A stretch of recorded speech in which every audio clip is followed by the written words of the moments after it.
오늘 하세나 본문은 신명기 33장 22절에서 29절까지의 말씀입니다. 단 지파를 두고서 그는 이렇게 말하였다.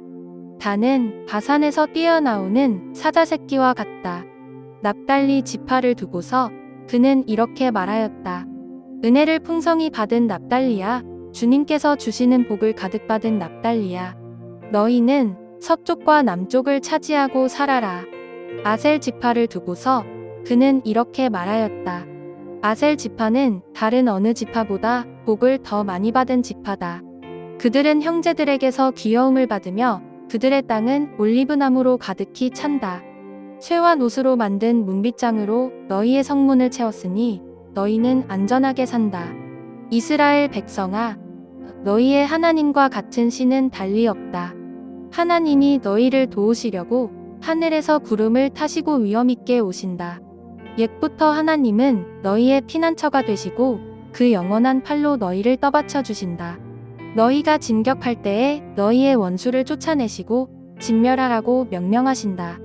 곡식과 포도주가 가득한 이 땅에서, 하늘에서 내리는 이슬에 흠뻑 젖는 이 땅에서 이스라엘이 평화를 누린다. 야곱의 자손이 안전하게 산다. 이스라엘아, 너희는 복을 받았다. 주님께 구원을 받은 백성 가운데서 어느 누가 또 너희와 같겠느냐? 그분은 너희의 방패이시요 너희를 돕는 분이시며 너희의 영광스런 칼이시다. 너희의 원수가 너희 앞에 와서 자비를 간구하나 너희는 그들의 등을 짓밟는다. 한 주가 시작되는 월요일입니다. 이 한 주도 주님과 함께 하시기를 소망합니다. 오늘은 사경회가 있는 날입니다. 사경회도 꼭 참석하셔서 은혜의 시간이 되시길 바랍니다. 오늘 본문에서도 이스라엘 12지파를 향한 모세의 축복이 계속되어집니다. 오늘은 단, 납달리, 아셀 지파에 대한 축복과 예언의 말씀이 이어집니다. 단, 납달리, 아셀 지파에 대한 축복도 그들이 가나안 땅에 들어가서 살게 될 지역과 연관이 있습니다. 단지파는 가나안 정복 이후 처음 땅 분배 시 가나안 땅의 중간 지대 땅을 분배받았습니다. 하지만 그 지역에 살고 있었던 아모리 족속을 쫓아내지 못해서 새로운 땅을 찾아 나섰습니다. 그래서 단지파의 일부가 갈릴리 북쪽으로 이동하여 새로운 땅을 찾아 나서게 됩니다. 그리하여 바산에 거주하게 됩니다. 이런 내용은 사사기에 나오고 있는데 하나님께서는 모세를 통해 이와 같은 일을 미리 말씀하신 것입니다. 또 납달리 지파는 가나안 정복 후 갈릴리 호수 북쪽과 서쪽 땅을 분배받았습니다. 갈릴리 지역은 물이 풍부한 지역으로 비옥한 곳이었습니다. 그래서 은혜를 풍성히 받았다고, 복을 가득히 받았다고 축복하고 있는 내용입니다. 더욱이 그곳이 은혜와 복이 가득했던 이유는 결국 예수님께서 공생의 주 무대가 갈릴리 지역이었기 때문입니다. 그곳에서 정말 베푸신 은혜가 정말로 가득했습니다. 아셀 지파는 가나안 정복 후 갈릴리 쪽의 해변 지역의 평야를 분배받았습니다.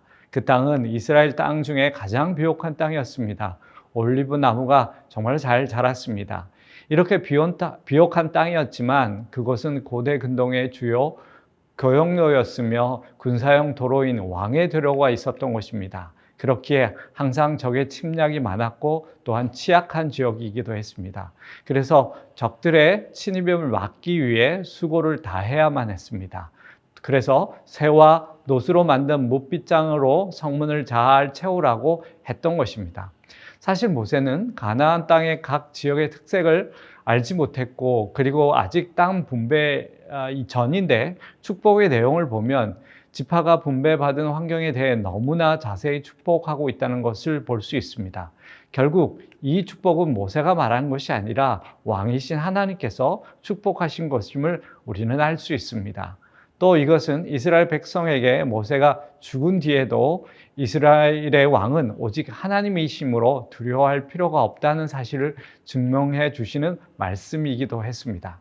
그리고 26절부터 모세는 이스라엘 12지파에 대한 축복을 마무리한 후 하나님을 찬양합니다.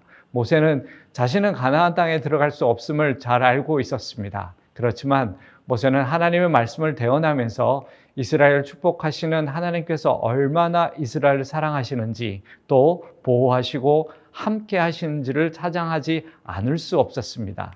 모세는 하나님과 같은 신은 없으시고 이스라엘을 도우시고 하늘의 군대를 동원하셔서 왕으로 임하시며 이스라엘의 대적들을 몰아내시고 자기 백성들로 땅을 차지하게 하시고 그 땅에서 풍요와 복을 누리게 또 평화롭게 살게 하시는 분이심을 찬양했습니다. 그리고 오늘 29절에서 다시 모세는 이스라엘이 얼마나 복을 받은 자인지 선포하며 찬양을 합니다. 그 첫 번째는 세상에서 그들처럼 하나님의 놀라운 권능으로 구원받은 백성이 없다고 얘기했고, 두 번째는 그 하나님께서 방패와 칼이 되어 그들을 보호해 주실 것이며, 세 번째는 하나님께서 대적에게 승리를 거두게 하실 것이라 찬양하고 있습니다. 여러분, 이스라엘은 참으로 행복한 자들입니다. 물론 그들이 들어가 살게 될 가나안 땅이 근동 지역의 모든 땅에 비해 가장 좋은 땅은 아닙니다. 애굽이나 바벨론이나 아수르 지역에는 더 비옥한 땅이 많고 그 민족들은 힘을 가진 민족들이었습니다. 그럼에도 불구하고 모세는 이스라엘이 복을 받았다라고 말하고 있습니다. 그 이유는 단 하나입니다. 하나님의 선택을 받은 하나님의 백성이 되었기 때문입니다. 세상에 많은 민족들이 있지만 그 중에 이스라엘만이 창조주 하나님을 알고 하나님을 섬길 수 있는 특권을 부여받았기 때문인 거죠. 그리고 그 하나님께서 친히 그들의 보호자이자 왕이 되어 주셨기 때문입니다. 그것은 세상의 어떤 복보다 더 귀한 복입니다. 여러분, 우리도 동일합니다. 우리도 세상적으로 많이 가지지 않았더라도, 또 세상의 권력과 힘을 가지지 않았더라도 우리가 가장 복 받은 자인 것은 하나님의 선택이 있었고 하나님의 사랑을 받아 하나님을 알고 그분을 섬길 수 있다는 하나님의 백성이 된 것입니다. 하나님께서 나의 보호자 왕이 되어 주셨기 때문입니다. 그래서 진정한 행복은 세상으로부터 오는 것이 아닙니다. 진정한 복은 복의 근원이신 하나님께로부터 오는 것입니다.